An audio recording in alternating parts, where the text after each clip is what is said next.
Hey everybody, this is the 2007 Honda Pilot. It's the wife's car, and we're going to do a radiator swap out today. We developed a sudden coolant leak, and we actually had the car over at the mechanic for some other work to be done, and he informed us that we had a bad coolant leak, which we just had develop suddenly, and he examined it and said there are 2 holes in the radiator. So we're gonna have to replace the radiator, and while it's out, we're gonna try and investigate and see how this may have happened. I opted to do the radiator swap out myself, so I purchased the radiator from him because he was able to get a really good deal on a radiator because he can go to a wholesaler, I guess, or whatever. Needless to say, he was able to sell me a radiator for less than what I would pay for a radiator at any one of 4 auto parts stores that are in my area, all major chains. So without further ado, let's get right into it. I actually started on this a little bit. Let me show you what I did. Now, like I said, this is a 2007, but it's a 2007 with a 3.5 VTEC engine. I think there's another motor that was available that year, and I don't know whether or not that's going to be a different procedure for the radiator. But the first thing I did was I took this top cover off. All right, so this top cover kind of sits in here, and you see all of these holes right here? It's just held in by clips. So this is what these clips look like. Okay, so what you've got is, if you notice, there's a little notch right there and a notch right there. So if you get a small screwdriver underneath that area right there where the notch is on both sides, and you pry upwards, you will pop this button in the center up. Once this button in the center pops up, that will make this pin move out of the way so that these fingers can collapse, and you can then pull the whole pin out of these holes. Now, I've already discovered they have a nasty habit of getting hung up. Several of them, when I took them out, were broken, probably because I had to force them. But I also think, you know, from age, the plastic probably gets brittle. This is probably a pretty common repair part. So I'll worry about replacing the few that broke later. But anyways, you take out a whole bunch to take that plastic piece off. That's pretty easy. Next, I took the grill out. Now, some people might have done this job without taking the grill out. I just like having the grill out because I could see right away. It's going to give me much easier access to these radiator brackets. So, to take the grill out, we had a couple more of these things. These actually holes are where the plastic thing goes through, and then they also go through here. The grill goes through these 2 right here. Easy enough. The tricky part is the bottom edge of the grill is held in this groove, okay, and it's held in by 1, 2, 3, 4, 5 more of these plastic clips. But with that top cover off, you can get your hand down underneath here like I did, and you can actually pop those clips. It takes a little bit of manual dexterity and a good sense of feel. You can actually feel with your finger. You can feel where the little notch is on these things and pop the screwdriver in there and pop them out. I got 4 out of 5 of these out without breaking them. Of course, the last one's always the hardest one, right? But anyways, once I got that out, the whole grill comes right out. Now look at the access I have here. A lot nicer. So now I'm going to remove these 2 brackets right here, which are for the this is for the air conditioner, the evaporator, I believe, or condenser, one of the 2. I never remember which is which. But anyways, this is for the air conditioner. This is going to stay behind. And then we've also got these 2 brackets here, here, and here for the top of the radiator. So I'm just going to zip all those brackets off because I know they have to come off. All right, so I got all the brackets off, and now you can see the radiator is pretty much flapping in the breeze. So the thing I want to do next, before I go any further, is I want to deal with the wiring. So I intend to remove the radiator with the fans and the shrouds as an assembly. So what I want to do is I want to unplug all the plugs and associated wiring that's going to interfere with that happening. So for instance, we get a plug right here. Now it's very important that you are careful. Take note of how these plugs are designed, and there's a tab here that's a locking tab. You want to gently remove these plugs so that you don't break any of them. So this one here, I can see is definitely going to have to come off. And then there's another one over here for the other fan.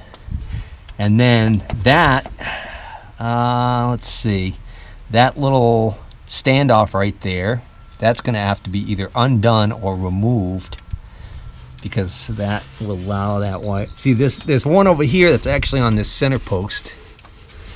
So we're going to have to undo a few of these so that all this wiring can stay behind. There is a wire tie right here, so I'm going to take note of that. That wire tie basically ties this plug to the wiring that's going to end up staying behind in the vehicle. Yeah, because there's no plug down here. So there is a plug down here for probably for a temperature sensor that goes down to the bottom. Got to get that one also. But for starters, let's get these ones on the top and cut this wire tie, and then we'll make sure we put a new wire tie, zip tie on there before we put it all back together. So the first step before I started undoing any of that wiring was to disconnect the battery. So we're looking at this upside down now, but just a quick note on these plugs here for the fans. You push down on this tab right here and pull out. Okay. All right, so just a recap, I had to unplug this small plug down here that looks like it probably goes to a temp sensor. Okay.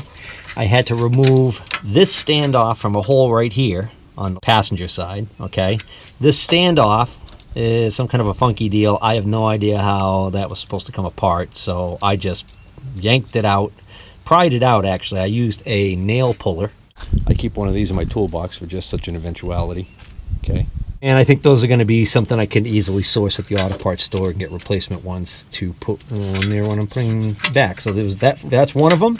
There's another one, a larger one, black one, same type of design. Okay. And that went in this hole right here, which is at around the 11 o'clock position, looking that direction. Okay.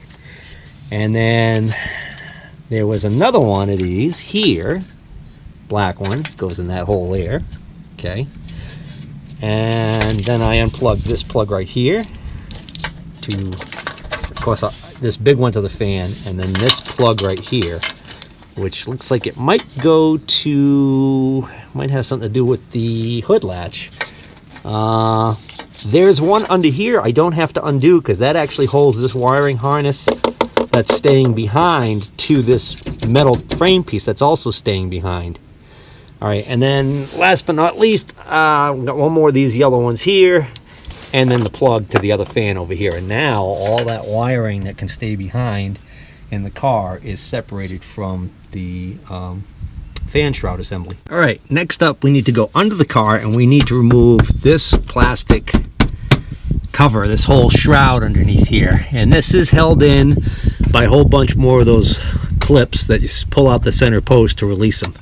And there's a whole bunch of them, and they already had this off because this is when they were diagnosing it. Pretty sure they had pulled this off, so it should be pretty easy to take off now. Of course, it's much easier if you have this on a lift, but we're going to pull this off because we need to get to several bolts and lines underneath here. All right, so I just pulled out 4 of these, and I just want to make a note that this hole right here, which looks different, it's got a little raised area around it. See, that's what all the other holes just look like that. This has got this raised area around it. This had the similar type of clip as far as how it works, but very different size. It's got a much bigger washer area, so I'm just going to make sure that these special ones go back in their special areas. Oh, look at this. On the side where it transitions and attaches to this other piece right here, they have this little type of clip here. It's a smaller version of the one I just showed. And the difference is that there's no metal that this goes into, so that's why these have a different design. It's just the plastic attaching to the plastic. Now this shroud actually wraps up around and goes behind the wheel well here. So there's a couple of screws high up that are kind of a pain in the ass to get to. And that's what the shroud looks like once it's removed.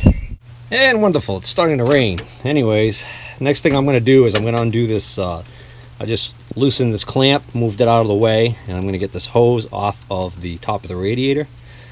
Obviously you want to drain your coolant. The level in this thing's pretty low because, well, it's got holes in the radiator. And I'm going to disconnect the lower radiator hose, which will dump what's left of the coolant out that hasn't drained from the petcock, which I guess I should show you that. So even before you bother taking this shroud off, you can get to the drain for the coolant. It's actually a white doohickey right here. So this is on the passenger side, and when this shroud is in place, there's actually an access hole here that's left behind for you to be able to get to this, so you can drain the coolant. Okay, so it started raining, so I decided to just hurry up and undo the lower radiator hose and let it continue to drain. And it was just a passing shower by the looks of it, although it's pretty overcast, so we might get hit with another one. It wasn't supposed to rain at all today, which is why I wanted to do this today. But of course, New England weather, if you don't like how the weather is in New England, just wait a minute, it'll change. So now this thing is really loose, and actually the bottom of the radiator isn't even held in by anything. It kind of lays in a cradle down there, I guess. So there's only one thing really left keeping this whole assembly from coming out. Now, a couple things, but they're all basically related to the same thing, and that is the transmission cooler lines. So I would say that this is probably the worst part of this job, in my opinion. Messiest part is doing the removal of the transmission cooler lines. Normally they have those spring type clamps on them. One of mine has a regular braided hose clamp on it, so I would say that that's been changed. Probably was rusty and was leaking, and at some point myself or someone changed it. So when you get that line off, you can expect a mess of fluid to come out. So you either want to try and find something to catch all that fluid in, or you can try and clamp the lines. That actually also, if you've got a way of doing that, that can be helpful. Oh, before I forget it, because it's such an easy thing to do, I just pop this overflow line out of this little holder right here and take that off. Get that off to the side, out of the way. Well, I was just, I got the transmission lines disconnected. I was just going to pull this all out and then realize that this bracket's still in the way, this lever. So I'm going to take 4 bolts out to move this bracket out of the way, and then I should be able to pull the whole radiator. Oh, one correction. It's only 3 bolts that hold this bracket in, and you might want to mark the location of the bracket before you take it out, because these holes are elongated, so there's a certain amount of adjustment here. And what I'm going to do is, there's actually a ghost outline of the dirt in the clean area where I took this off, so I'm going to line it up using that. Wow, so close. So close. But I don't want to put any more force on this. What's holding it up is the evaporator for the air conditioning can't move forward anymore because of these coolant lines right here that are in the front.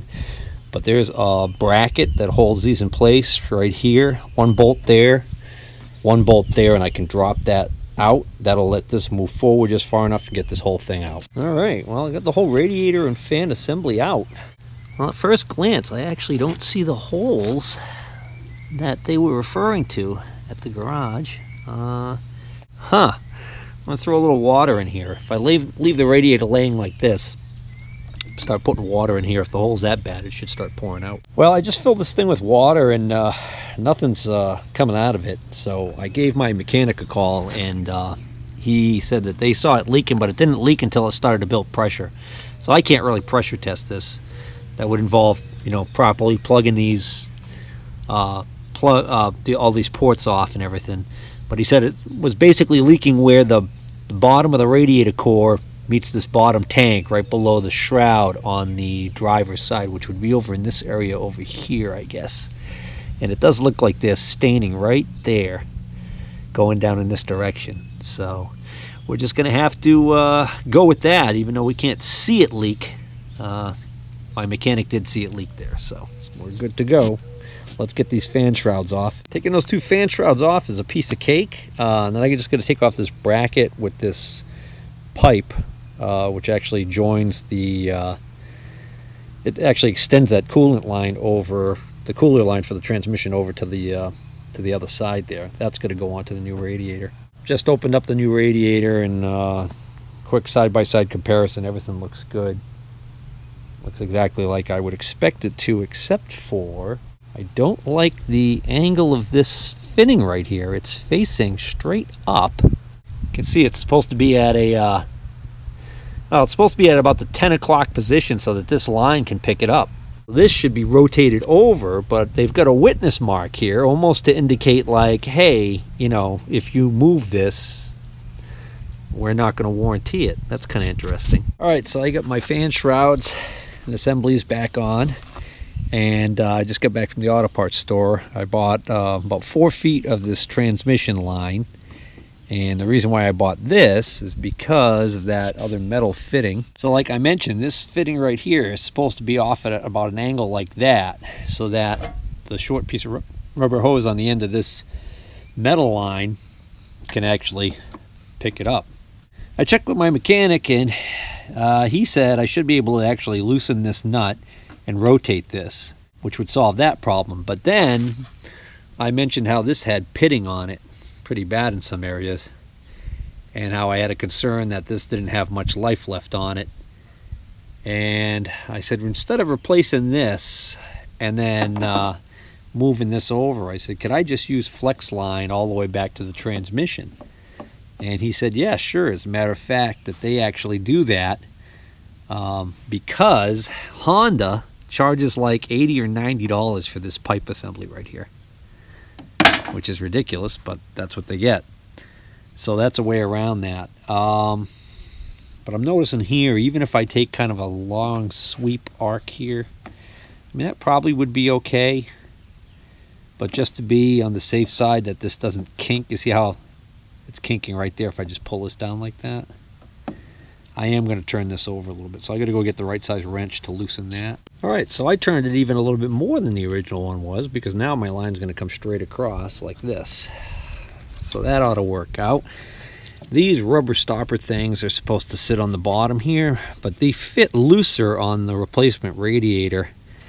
So if I put these on here, they're just going to fall off on me when I go to install the radiators. So I've already cleaned this out down here, and I'm going to stick these into their pockets down here.